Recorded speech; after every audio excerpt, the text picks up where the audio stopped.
হাজৰিকাপাৰাৰ মেধাৱী শিক্ষাৰ্থীক সাগৰ নীলিম কাশ্যপে আজৰিলে মিহিৰাম কলিতা সোঁৱৰণি ন্যাসৰ বঁটা। 2026 বৰ্ষৰ হাইস্কুল শিক্ষান্ত পৰীক্ষাৰ ফলাফলত দৰং জিলাৰ হাজৰিকাপাৰা পৰীক্ষা কেন্দ্ৰৰ ভিতৰত সৰ্বোচ্চ নম্বৰ লাভ কৰিবলৈ সক্ষম হোৱা জাতীয় বিদ্যালয় অসম হাজৰিকাপাৰাৰ ছাত্ৰ সাগৰ নীলিম কাশ্যপে আজি মিহিৰাম কলিতা সোঁৱৰণি ন্যাসৰ বঁটা পাবলৈ সক্ষম হয়। উল্লেখযোগ্য যে 1985 চনৰে পৰাই দৰং জিলাৰ হাজৰিকাপাৰা পৰীক্ষা কেন্দ্ৰৰ ভিতৰত সৰ্বোচ্চ নম্বৰ লাভ কৰা ল'ৰা আৰু ছোৱালীক এই বঁটা প্ৰদান কৰি অহা হৈছে। মূলতঃ ছাত্ৰ-ছাত্ৰীসকলৰ মাজত এটা প্ৰতিযোগিতাৰ মনোভাৱ সৃষ্টি কৰাৰ উদ্দেশ্যে ন্যাসদাতা পৰিয়ালৰ তৰফৰ পৰা প্ৰত্যেক বছৰে এই বঁটা প্ৰদান কৰি আহিছে। বঁটা প্ৰাপক হাজৰিকাপাৰা অঞ্চলৰ পিঠাখোৱা গাঁৱৰ বিশিষ্ট ব্যৱসায়ী দম্পতি বাবলু ডেকা আৰু জুৰি শইকীয়া ডেকাৰ জ্যেষ্ঠ পুত্ৰ সাগৰ নীলিম কাশ্যপে অসমীয়াত 88, গণিতত 95, বিজ্ঞানত 82, উচ্চ গণিতত 85, ইংৰাজীত 77 আৰু সমাজ বিজ্ঞানত 73 নম্বৰ পাবলৈ সক্ষম হৈছে। সাগৰ নীলিম কাশ্যপৰ এই বঁটা প্ৰাপ্তিত উৎফুল্লিত জাতীয় বিদ্যালয় অসম হাজৰিকাপাৰাৰ শিক্ষক কৰ্মচাৰী ছাত্ৰ-ছাত্ৰী অভিভাৱকসকলৰ লগতে পৰিয়ালৰ সদস্যবৃন্দ আৰু আঞ্চলিক ৰাইজ। হাজৰিকাপাৰাৰ পৰা মানৱজ্যোতি বৰুৱাৰ ৰিপৰ্ট, AIN লাইভ। 2026 বৰ্ষৰ হাইস্কুল শিক্ষান্ত পৰীক্ষাৰ ফলাফলত জাতীয় বিদ্যালয় অসম হাজৰিকাপাৰাৰ পৰা পৰীক্ষাত অৱতীৰ্ণ হৈ সেই বিদ্যালয়ৰ ছাত্ৰ সাগৰ নীলিম কাশ্যপে দৰং জিলাৰ হাজৰিকাপাৰা পৰীক্ষা কেন্দ্ৰৰ ভিতৰত সৰ্বোচ্চ নম্বৰ পাবলৈ সক্ষম হৈছে আৰু সাগৰ নীলিমে আজি মিহিৰাম কলিতা সোঁৱৰণি ন্যাসৰ বঁটা পাবলৈ সক্ষম হ'ল।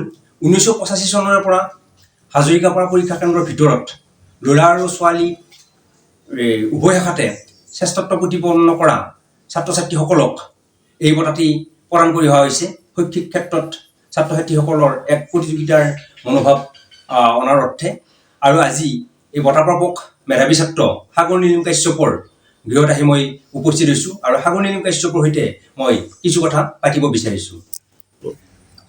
হয়, মই বৰ্তমান সাগৰ নীলিমৰ সৈতে উপস্থিত আছোঁ।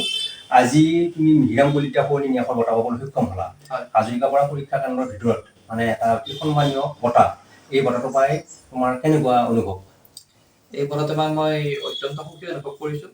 ভবা নাছিলোঁ যে মই বঁটাটি পাম, কিন্তু এই বঁটাটি পাবলৈ মোৰ সৌভাগ্য হ'ল আৰু মই অতি সুখী অনুভৱ কৰিছোঁ।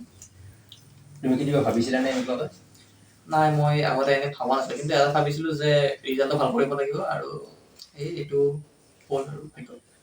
আৰু তুমি এবাৰ জাতীয় বিদ্যালয় অসম হাজৰিকাপাৰাৰ পৰা পৰীক্ষাত অৱতীৰ্ণ হৈ আমাৰ হাজৰিকাপাৰা পৰীক্ষা কেন্দ্ৰৰ ভিতৰতে হাইস্কুল শিক্ষান্ত পৰীক্ষাত সৰ্বোচ্চ নম্বৰ পাবলৈ সক্ষম হ'লা। তুমি কি বিষয়বিলাকত কিমানকৈ নম্বৰ পাবলৈ সক্ষম হৈছিলা? মই অসমীয়াত 88, মেথছত মই 95 পাইছোঁ, মই এডভান্সত 85 আৰু ছায়েন্সত 82 পাইছোঁ আৰু ইংৰাজীত মই 77 আৰু ছ'চিয়েলত মই 73 পাইছোঁ। তুমি কেনেদৰে অধ্যয়ন কৰিছিলা? মই এনেই বহুত দেৰিলৈ পঢ়া নাছিলোঁ, কিন্তু যিখিনি মই পঢ়িছিলোঁ মই সেইখিনি মনোযোগেৰে পঢ়িছিলোঁ আৰু তাৰ ফলতে মই আজি এই বঁটাটি পাবলৈ সক্ষম হৈছোঁ। তুমি ভৱিষ্যতে কি নামভৰ্তি কৰিলা? মই SC বাজাৰ বিজ্ঞান কলেজত মই নামভৰ্তি কৰিছোঁ। কোন শাখাত? এই বিজ্ঞান শাখাত। বিজ্ঞান শাখাত, হয়। ভৱিষ্যতে তুমি কি আশা কৰিছা মনত? মই এতিয়া হায়াৰ ছেকেণ্ডাৰীটো মানে ভালকৈ উত্তীৰ্ণ হৈ মই পিছলৈ অলপ ডক্তৰ, অলপ চিকিৎসকৰ এইফালে যোৱাৰ মনত আশা আছে? হয়, আছে। আৰু তুমি নতুন শিক্ষাৰ্থীসকলক তুমি কি ক'বা? মই বেলেগ অকল এটাই কথা ক'ম যে তেওঁলোকে যদি সদায় পঢ়ে, মানে নিয়মিতভাৱে পঢ়িব লাগে আৰু পঢ়াখিনি মনোযোগেৰে পঢ়িব লাগে। বহুত দেৰিলৈ পঢ়ি এনেকুৱা লাভ নাই, কিন্তু যদি পঢ়াখিনি ভালকৈ নপঢ়ে সদায় কমকৈ পঢ়িলেও ভালকৈ পঢ়িব লাগে আৰু সদায় পঢ়িব লাগে। তোমাৰ এই সফলতাটোত তুমি কাক কৃতজ্ঞতা দিব বিচৰা? মই কৃতজ্ঞতা দিব লাগিলে সৰ্বপ্ৰথম মই মোৰ ঘৰৰ পৰিয়াল, মা, দেউতা, আইতা আৰু তাৰ লগতে মই মোৰ বিদ্যালয়ৰ মোৰ বিদ্যালয়ৰ শিক্ষক, আমাৰ শিক্ষক শিক্ষয়িত্ৰী ছাৰ বাইদেউসকল, তেওঁলোককে মই মোৰ মানে কৃতিত্ব দিব বিচাৰা? হয়। হয়, আমাৰ সৈতে সাগৰ নীলিম কাশ্যপৰ আইতাক উপস্থিত আছে, এগৰাকী বিশিষ্ট সমাজসেৱিকা। তেওঁৰ পৰা কিছু কথা জানিব বিচাৰিছোঁ। আপোনাৰ নাতি সাগৰ নীলিম কাশ্যপে আজি 1985 চনৰ পৰা হাজৰিকাপাৰা পৰীক্ষা কেন্দ্ৰৰ ভিতৰত সৰ্বোচ্চ নম্বৰ পোৱা ছাত্ৰ-ছাত্ৰীসকলক প্ৰদান কৰা মিহিৰাম কলিতা সোঁৱৰণি ন্যাসৰ বঁটা পাবলৈ সক্ষম হৈছে আৰু আজি এই মুহূৰ্তত আপোনাৰ মই অনুভৱটো জানিব বিচাৰিছোঁ। ধন্যবাদ।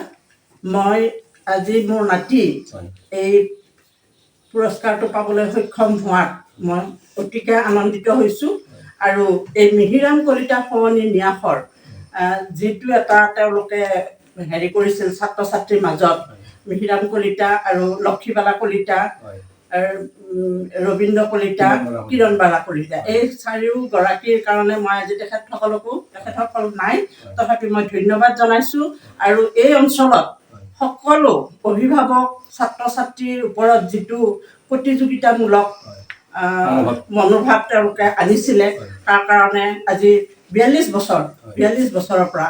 আৰু এটা কথাত মই বেছি আনন্দিত হৈছোঁ, 93 চনত আমাৰ মাজু ল'ৰা ডক্টৰ ৰিবলু ডেকা তেখেতে এই পুৰস্কাৰটো পাবলৈ সক্ষম হৈছিলে।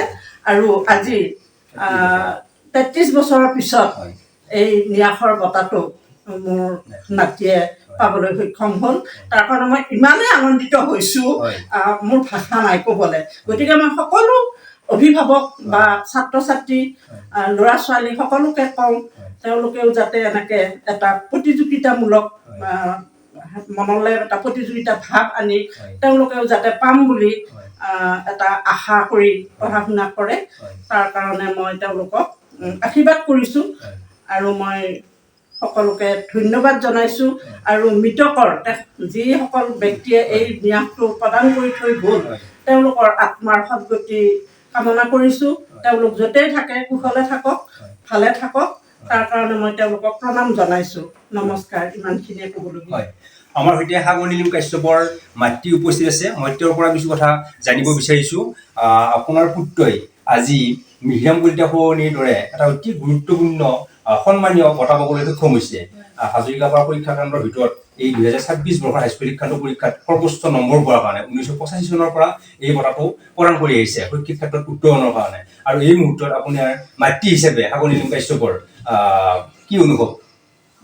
ভালেই লাগিছে এই পুৰস্কাৰটো পোৱাৰ কাৰণে। এইটো মানে কি, হাজৰিকা বা গোটেই অঞ্চলৰ ভিতৰত শিক্ষাৰ ক্ষেত্ৰতে এটা সৰ্বোচ্চ বুলিয়ে ভাবোঁ আৰু আমি। গতিকে এই বঁটাটো সি পাইছে, তাৰ কাৰণে আমি যথেষ্ট সুখী। আপুনি আনন্দিত? আনন্দিত। হয়।